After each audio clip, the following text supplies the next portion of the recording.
Assalamualaikum warahmatullahi wabarakatuh. Perkenalkan, nama saya Maulida Rahma. Di sini saya akan mempresentasikan materi tentang wafer. Jadi pokok pembahasan yang akan saya sampaikan yaitu tentang bahan, yang kedua itu alat, yang ketiga step, yang keempat penyimpanan dan pengemasan, yang kelima karakteristik mutu produk, yang keenam pengendalian mutu dan keamanan pangan atau HACCP, yang terakhir adalah pemasaran. Oke, kita masuk ke bahan. Jadi bahan utama dalam pembuatan wafer yaitu tepung terigu, kemudian ada bahan tambahan lainnya yaitu gula, mentega, telur, susu, garam, dan baking powder, serta bahan untuk filling. Kemudian alat-alat yang digunakan dalam proses pembuatan wafer yaitu ada timbangan, oven, mesin pemotong, mesin pencetak, mesin pengepresan, mixer, serta mesin pendingin. Kemudian ada langkah-langkah dalam pembuatan wafer yaitu step pertama ada pencampuran bahan, step kedua itu pencetakan, step ketiga itu pemanggangan, step keempat itu pengisian atau filling, step kelima itu ada pengepresan, serta step keenam itu pemotongan, lalu yang terakhir itu step pendinginan. Pembahasan selanjutnya yaitu penyimpanan dan pengemasan wafer. Jadi wafer ini tergolong makanan yang mudah rusak karena memiliki kadar air dan AW yang rendah. Hal ini menyebabkan wafer ini sensitif terhadap penyerapan uap air, sehingga wafer itu mudah melempem. Oleh karena itu dibutuhkan bahan pengemas dan penyimpanan yang sesuai. Jadi kemasan yang baik itu kemasan yang tidak bersifat toksik serta menjaga mutu produk agar tetap baik saat sampai di tangan konsumen. Jadi bahan pengemas yang biasanya digunakan dalam pengemasan wafer ini biasanya toples, plastik PP, plastik PE, dan kemasan laminasi. Penyimpanan pada produk wafer ini juga perlu diperhatikan karena dapat menentukan laju penyerapan uap air wafer. Bila penyimpanan itu di tempat yang lembab, maka laju penyerapan uap air pada wafer ini semakin cepat sehingga wafer ini cepat mengalami kerusakan. Oleh karena itu, dalam penyimpanan wafer itu tidak terlalu lembab dan tidak terlalu kering. Kemudian ada karakteristik mutu pada wafer. Jadi wafer yang sering kita jumpai itu wafer yang memiliki tekstur yang renyah, kadar airnya yang rendah, serta AW yang rendah, memiliki pori-pori kasar, serta jika dipotong itu penampang potongannya berongga. Adapun karakteristik mutu menurut SNI yaitu dapat kita lihat pada tabel.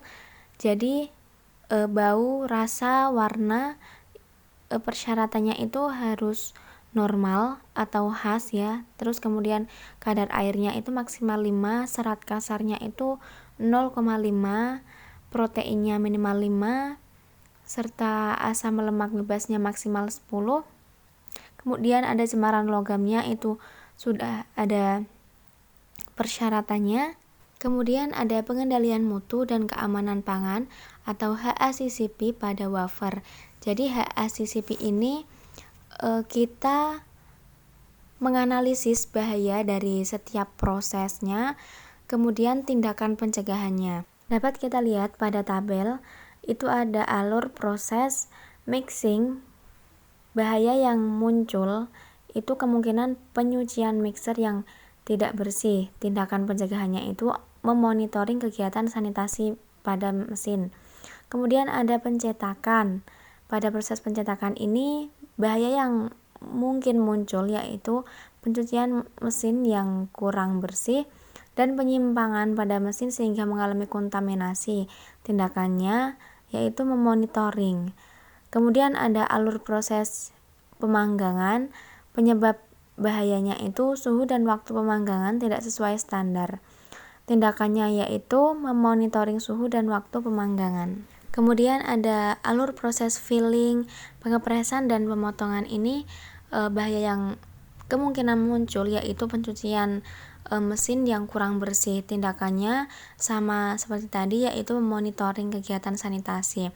Kemudian ada alur proses penurunan suhu wafer, kemungkinan penyebab bahayanya muncul itu pencucian belt conveyor yang tidak bersih. Tindakannya juga monitoring kegiatan sanitasi. Selanjutnya ada pemasaran. Jadi dalam pemasaran produk wafer ini hal yang harus diperhatikan yaitu citra merek. Jadi citra merek itu penting untuk meyakinkan konsumen terhadap suatu merek. Kemudian ada promosi. Jadi promosi ini dapat menembus pasar yang dituju sehingga bisa mencapai target penjualan yang telah ditetapkan. Kemudian yang terakhir itu ada harga. Jadi penetapan pada harga jual ini harus disesuaikan dengan daya beli konsumen yang dituju dengan mempertimbangkan faktor biaya, laba, pesaing, dan perubahan keinginan pasar. Oke, sekian presentasi yang dapat saya sampaikan. Berikutnya ada video tentang pembuatan wafer dari step by step. Yuk kita simak yuk. Unyil masih punya nih cara lain untuk menikmati yogurt yang kaya manfaat. Bisa disantap dalam bentuk camilan berlapis kayak gini. Nah, ini dia wafer rasa yogurt strawberry. Tapi sebelum icip-icip, kita lihat cara buatnya dulu yuk. Come on. Bahan dasar wafer yogurt hampir sama dengan bahan wafer lain. Ada tepung terigu dan perasa berbentuk pasta. Nah, yang beda bahan krimnya saja. Ada yogurt bubuk. Oke, kita buat adonan wafernya dulu nih. Caranya campur perasa, gula, tepung terigu, dan bahan coating atau pelapis krim terluar. Setelah tercampur rata, adonan wafer langsung kita tuang ke dalam deretan cetakan ini. Cur. Panaskan selama 10 detik. Tada! Wafernya sudah jadi deh. Oke, lanjut lagi. Sekarang tuangkan krim stroberi ke wafer secara perlahan. Cur. Lalu tumpuk wafer hingga 4 lapisan. Dan eratkan tiap lapisan dengan mesin press ini. Wih, keren kan teman-teman? Tahap yang berlangsung selama 10 menit ini akan membuat suhu wafer turun menjadi 25 derajat Celcius. Dengan begini krim dan wafer benar-benar menempel erat. Sip, baru deh potong wafer sesuai ukuran. Bisa berbentuk kotak atau juga persegi. Wah, wafernya sudah hampir jadi tuh. Ayo, siapa yang mau? Kalian saja ngiler kan? Apalagi Unyil nih yang ada di pabriknya langsung.